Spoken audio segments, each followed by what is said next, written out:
चाहे जितना दुख पड़े प्यारे, किसी से मत कहो, किसी से मत, चुपचाप मौन होकर सह जाओ। तुम्हारा स्वामी विधान करके तुम्हें दुख भेजा है तो बहुत बड़ा उसमें कोई सुख है। वो मंगल भवन है, तुम्हारा मंगल होने नहीं दे सकता। दिखाई दे सकता है कि अब अमंगल हो गया हमारा, अमुक अमुक अमुक, कुछ नहीं। धैर्य पूर्वक अपने मार्ग में सीधे चलते रहो। उसका विधान आया है, वो दुखद हो या सुखद, सुखद है तो हर्षित मत हो, दुखद है तो शोकित मत हो, आगे बढ़ो। देखो ये अध्यात्म है, ये कमर कस लो कि इस जन्म में मुझे इस भव समुद्र से पार होना ही है। ये जो कमजोर दिल के होते हैं ना, अनुकूलता जहां मिली तो बोले जब से हमने भक्ति शुरू की सब काम चकाचक बन रहे। ये भक्ति का फल नहीं है, भूल मत करना।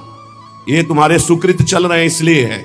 और जिस दिन दुष्कृत का फल आएगा उस दिन भक्ति करते हुए भी कदम रखना मुश्किल हो जाएगा, पग पग पर तुम्हें दुख मिलेगा। इस सिद्धांत को समझ लीजिए तो कभी आप निराश नहीं होंगे, शूरवीर होकर आगे बढ़ते रहेंगे। जो हमारी भक्ति है नई फसल है, और इस फसल की जो आनंद वृत्ति है वो भगवदानंद है, ज्ञानानंद है, अखंडानंद है, प्रेमानंद है। वो ये भोगानंद नहीं है, विषयानंद नहीं कि भगवान की बड़ी कृपा जो चाहो भोग मिल गए। ये सुकृतों के फल है। ये सुकृत और दुष्कृत दोनों को यही नष्ट कर दो और निकल चलो भगवान की परम धाम में, जहां नित्य सेवा सुख का आनंद से चरियां ले रही है।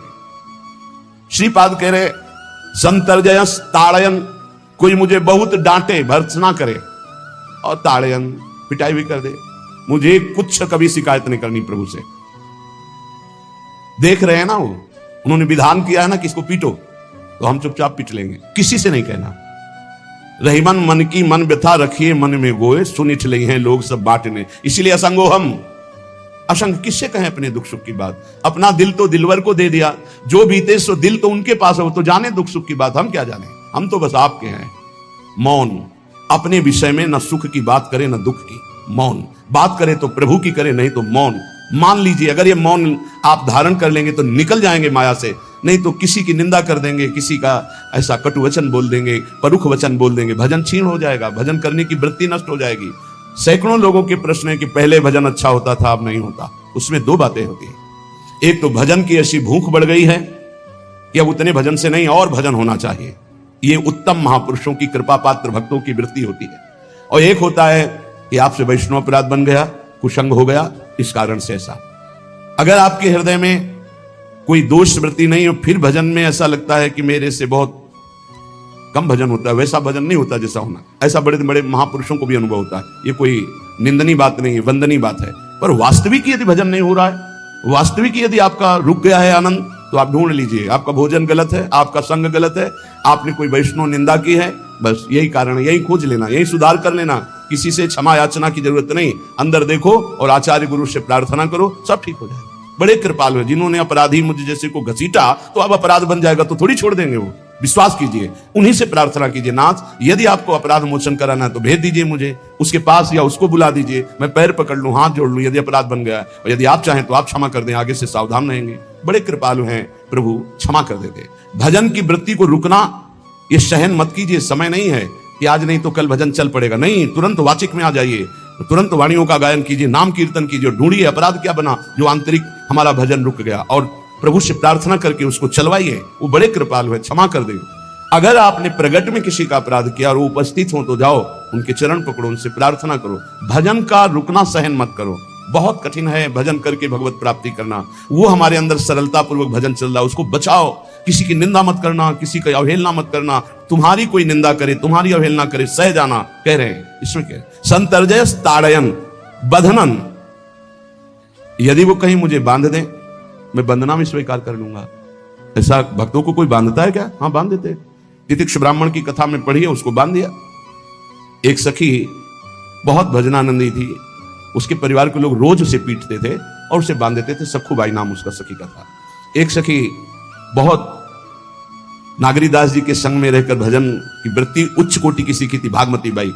उनके पति ही उनके ऊपर सैया लगाकर नई नवीन रानी के साथ बैठते हुए ऐसा पिटाई करते, इतना कष्ट देते, पर वो उच्च कोटि की ऐसी महान भक्ता, परम सिद्ध बरसाने के जो वास करने वाले अपने नागरीदास जी थे, हरिवंश महाप्रभु के शरणागत, उनके सत्संग से ऐसी उच्च कोटि की दशा प्राप्त हुई, उसे कोई फर्क नहीं पड़ा। उसके कष्ट देने के लिए उसके ऊपर सैया लगाते, राजा थे, और नवीन रानी के साथ उसके ऊपर बैठते, उपद्रव करते, मारते पीटते, लेकिन वो सम रहती। संतर्जयस ताड़यन बंधनन, शांत। वो देख रहा है, बस तुमको यही सोचना, वो देख रहा है, मेरा स्वामी देख रहा है। वो देखते हुए मौन है ना, वो चाह रहा है ना तो तेरा किया मीठा लगे। बस बात समझ लो, इतना तो बहुत बड़ी वस्तु प्राप्त होगी, बहुत बड़ी। एक मिट्टी जब कुम्हार को अर्पित हो जाती है तो पीट पीट कर एक छोटा राई भर भी दाना नहीं रहने देता, क्योंकि राई भर भी अगर दाना रहा वहीं से मटकी फूट जाएगी, राई भर भी अहंकार रहा वहीं से भक्ति रस निकल जाएगा।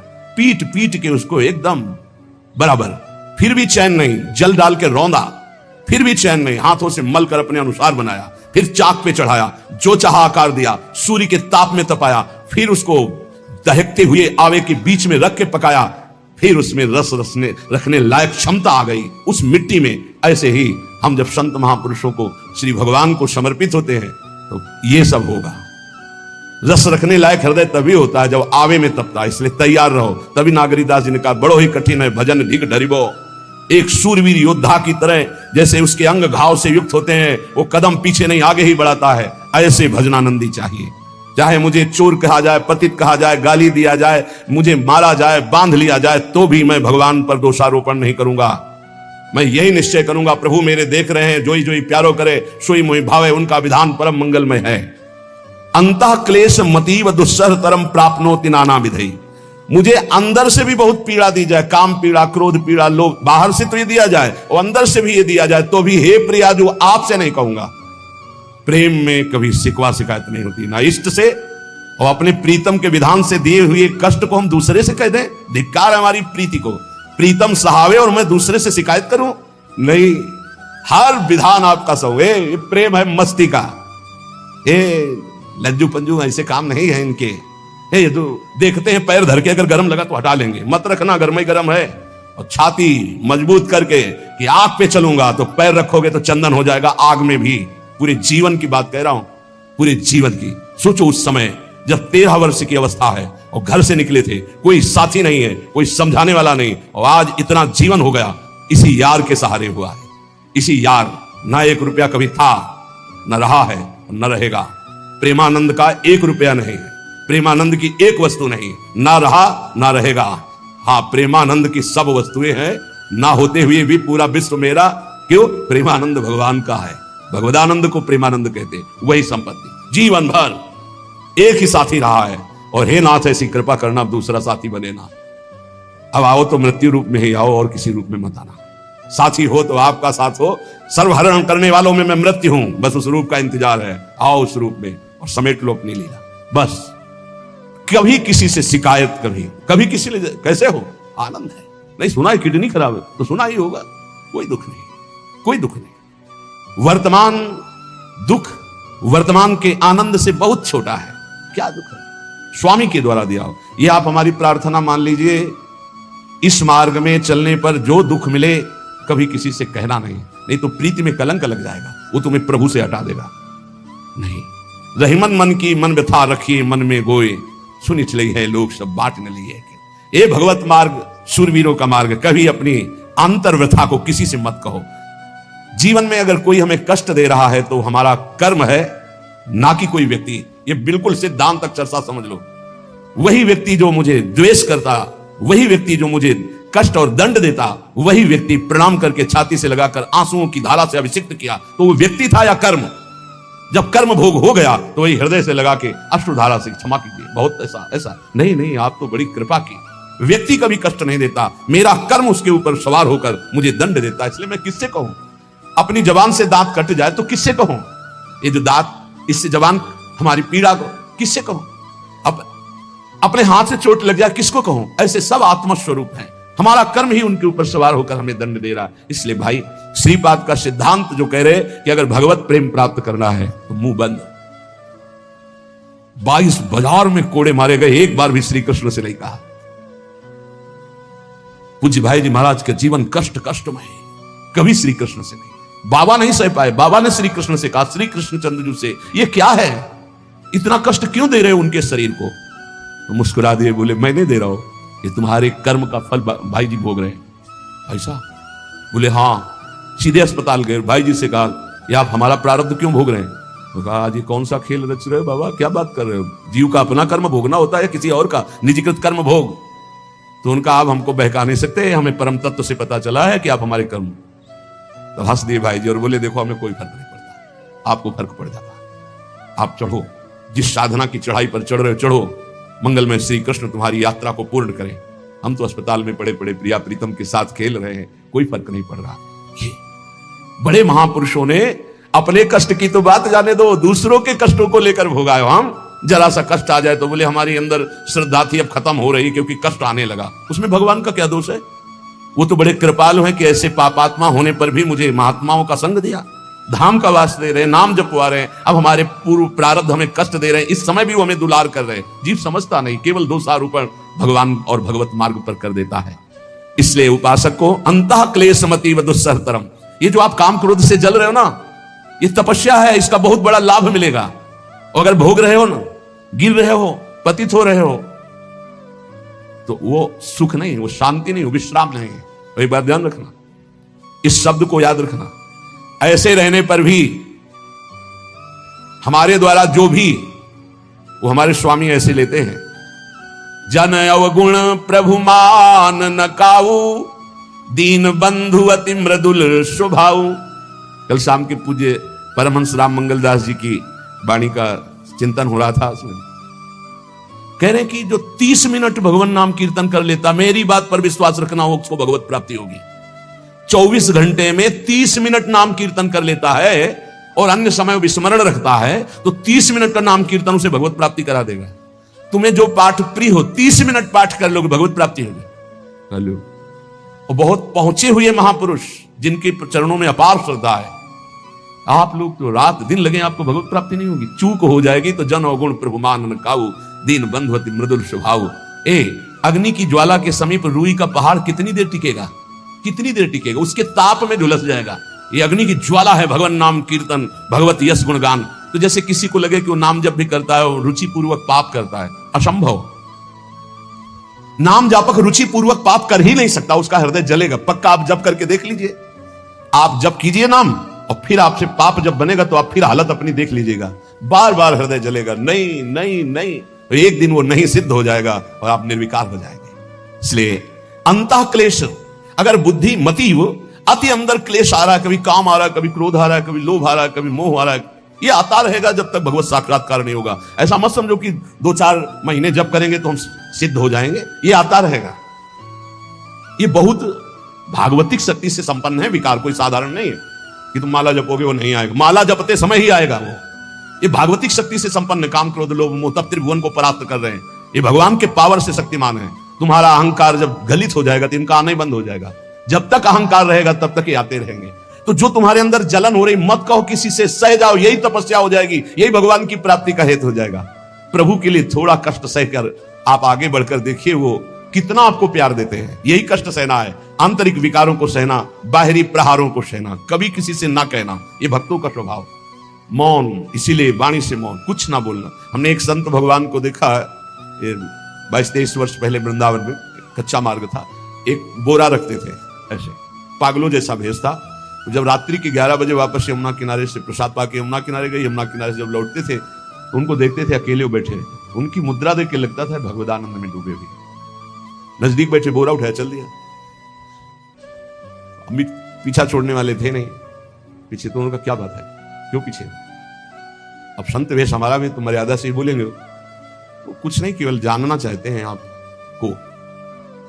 तो कालीदह की इधर एक तमाल का पेड़, जो श्वेत रंग का एक वृक्ष है, उसका मुझे नाम नहीं याद आ रहा, गुलर जैसा, और वो तमाल में लिपटा हो, अब भी है।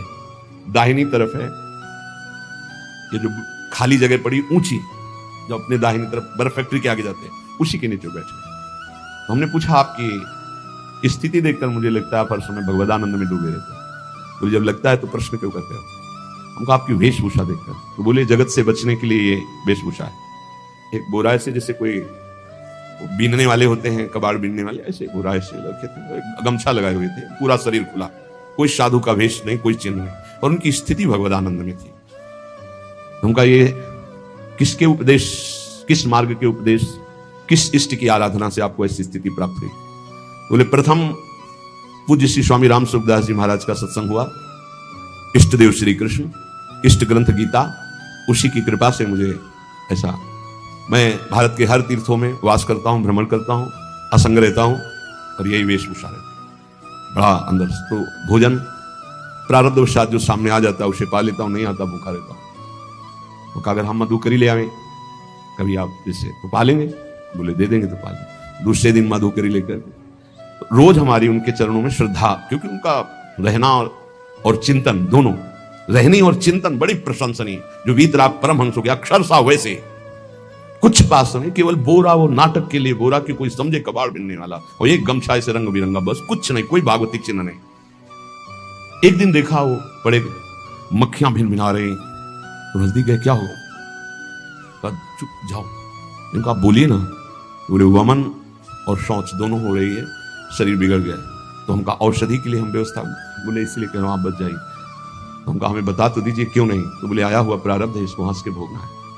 ऐसे कोने में साइड में ऐसे पेड़ के किनारे पड़े 2-4-10 दिन जो भी व्यवस्था उनकी बनी, फिर वो हमको दर्शन नहीं मिलेगा, अन्य तीर्थों में चले गए होंगे। ऐसा महापुरुष, क्या हम अपने शरीर को इतना प्यार करें कि भगवान से श्रद्धा हो जाए, भक्ति मार्ग में हम लड़खड़ा जाए? फिर सत्संगी किस बात का? ये पक्का समझ लीजिए, ये जो भगवत मार्ग है ये शूरवीरता का मार्ग है, सहन करने का मार्ग है। जितने भी महापुरुषों के चरित्र हैं आप पढ़ करके देख लीजिए, भगवान के चरित्र से भी ज्यादा लाभ भक्त चरित्र सुनने से इसलिए होता है कि हमको लगता है कि हमारे जैसा जन्म लेकर इतना कष्ट सहकर इस ऊंचाई पर पहुंचे, ये बड़ी बात है कि वो जीवत्व से हमारी तरह पैदा होकर ईश्वरत्व को जाता है। इसलिए भक्त चरित्र में विशेष बल हमको प्राप्त होता है। क्या क्या कष्ट सहते, और आप खुद देख लीजिए, आपको जितना कष्ट है उससे बड़ा सुख है कि नहीं, अंदर देख लीजिएगा तो इसी से अनुमान लगा लीजिए। जितना बड़ा कष्ट उससे कई गुना बड़ा सुख भगवान देते हैं, तभी वो उनका यश गाते रहते हैं। ऐसे थोड़ी होता है कि हमारे भगवान का हम भजन करते, हमारे साथ न्याय नहीं हुआ। न्याय तो सही बात नहीं हुआ, नहीं तो तुम्हारी दुर्गति हो जाती। सही बात में उन्होंने न्याय नहीं किया, पक्षपात किया है तुम्हारा। अगर वो सही न्याय करते तो ईमानदारी से कहते हैं, केवल नरक के कीड़ा ही बनना पड़ता और कुछ नहीं है।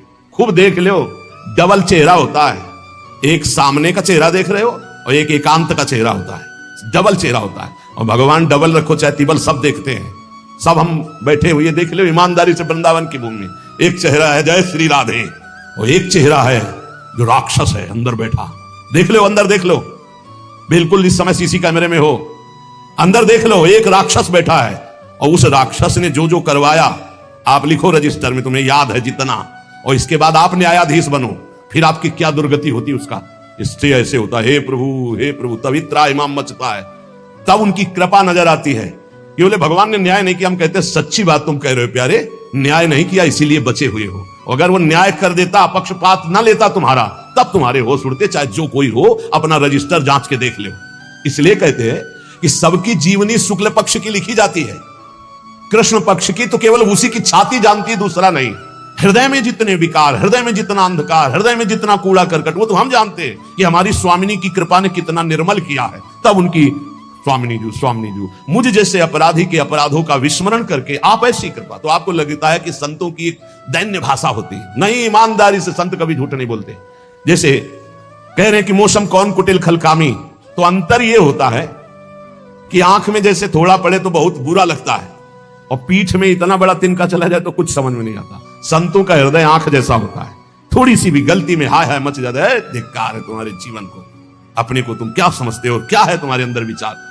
और जो मलिन अंतःकरण वाला था, भारी भारी पाप करके भी उसको पश्चाताप नहीं होता। संत जनों को एक पाप की जरा सी वृत्ति की आभास स्फुरना, वो पूरा पाप नजर आने लगता है उनको, क्योंकि इतना निर्मल हृदय होता है। तो सच्ची कहते हैं कि जैसे घोड़ों की लगाम पकड़े हुए श्री कृष्ण अर्जुन की बैठे हैं, ऐसे अपने भक्तों की लगाम पकड़कर बैठ जाते हैं, तो यात्रा अध्यात्म की ऊंचाई की चलती, किसी की सामर्थ्य नहीं। इसलिए सब भक्त ऐसे तो आपको मिलेंगे। जहां सामर्थ्य की बात है वहां केवल श्री भगवान की कृपा है। इसलिए बाहर की पीड़ा और अंतर की पीड़ा अपने प्रीतम के द्वारा दी हुई मानकर सह जाओ, तो आगे प्रीतम तुम्हारा स्वागत करने के लिए खड़े, पक्का समझ लेना, पक्का। और वो देंगे ये पीड़ा, क्यों देंगे?